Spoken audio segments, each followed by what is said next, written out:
जय श्री राधे कृष्णा। मैं आपको बताने जा रही हूँ कि सपा के नेता यानी भदोही के विधायक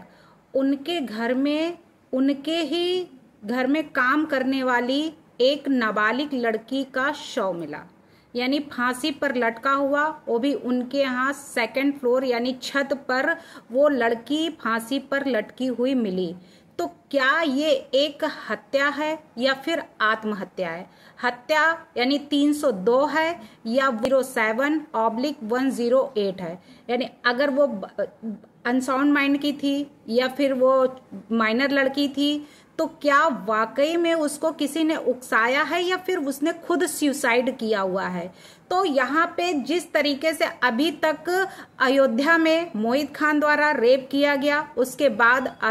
नवाब सिंह ने कन्नौज में रेप किया, फिर वीरेंद्र सिंह के बेटा जो मऊ में अभी हुआ है वहां पे रेप हुआ, उसके बाद ये आया अब फांसी, यानी कि फांसी जो लटकी हुई लाश मिली हुई है उस नाबालिग की, तो वो वाकई में एक आत्महत्या है। तो ये रेप पे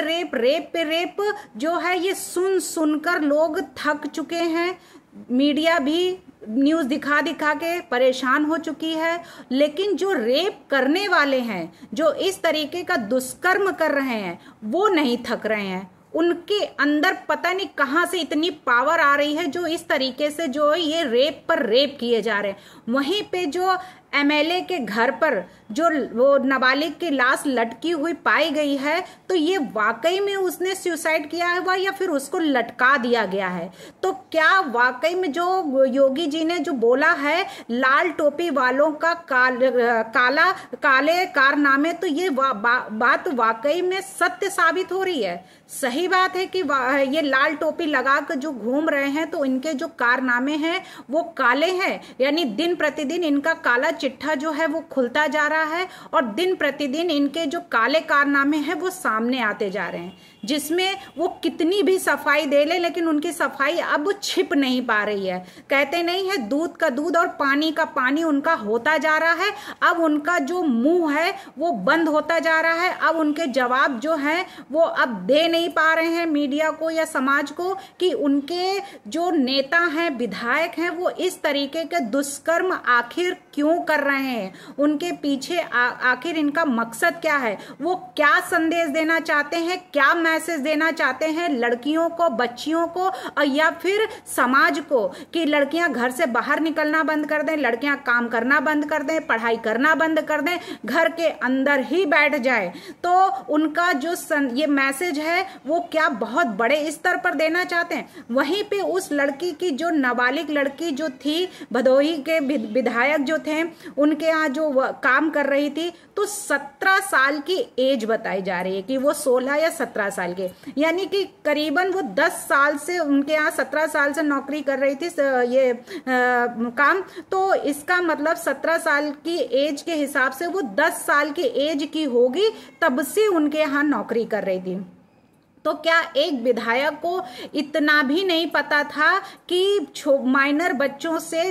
काम कराया जाता है? ये तो कॉन्स्टिट्यूशन जो हमारे यहाँ बना हुआ है उसके आर्टिकल जो दिए गए हैं 23 और 24, उसमें बहुत अच्छे से डिफाइन किया गया है कि बाल श्रम को या बाल मजदूरी आप किसी से नहीं करवा सकते हैं, चाहे वो कप धोने का काम हो या किसी फैक्ट्री या हजार्डियस या किसी माइन जगह पे काम नहीं किए कर सकते हैं बच्चे। उसके लिए आर्टिकल्स बाकायदा बने हुए हैं, उसके लिए कानून बने हुए हैं और उसके बावजूद इतने पढ़े लिखे सपा नेता विधायक होने के बावजूद उस बच्ची से अपने घर का काम करवाते थे। तो उनको तो इसके बारे में खुद सोचना चाहिए था, उसको एजुकेशन देते। जिस तरीके से हमारे यहाँ आर्टिकल बने हुए हैं, फंडामेंटल राइट दिया हुआ है, directive principle of state policy दी हुई है, उसमें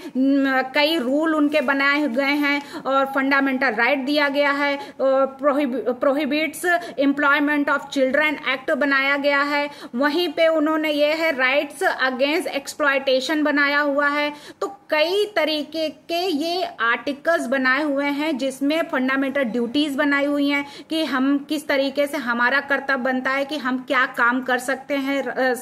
अपने देश के लिए, अपने राज्य के लिए। तो यहाँ पे इतने आर्टिकल्स बनने के बावजूद उसके बाद भी उस बच्ची से इस तरीके से बंधुआ मुक्ति मोर्चा का एक केस है उसमें भी डिफाइन किया गया, तब भी उस बच्ची से काम कराया। तो एक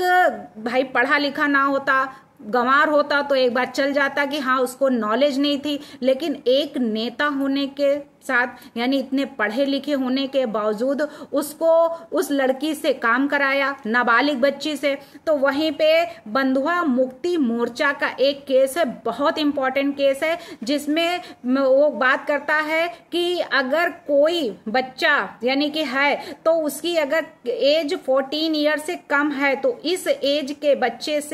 बच्चों को बाल श्रम पर रोक लगाता है। बाल श्रम उससे नहीं कराया जाता, उसको बंधुआ नहीं बनाया जा सकता है कि उसको हम किसी तरीके का लालच दे दें या उसके पैसे का लालच दे दें और उससे हम वर्क कराएं। तो वो तो 10 इयर्स की थी जिस समय वो वर्क कर रही थी, चलो अब 17 की हो गई, लेकिन तब भी आप उससे वर्क नहीं करा सकते थे और उसको एक तरीके से बंधुआ यानी कि बनाकर रखा। तो ये बेगर,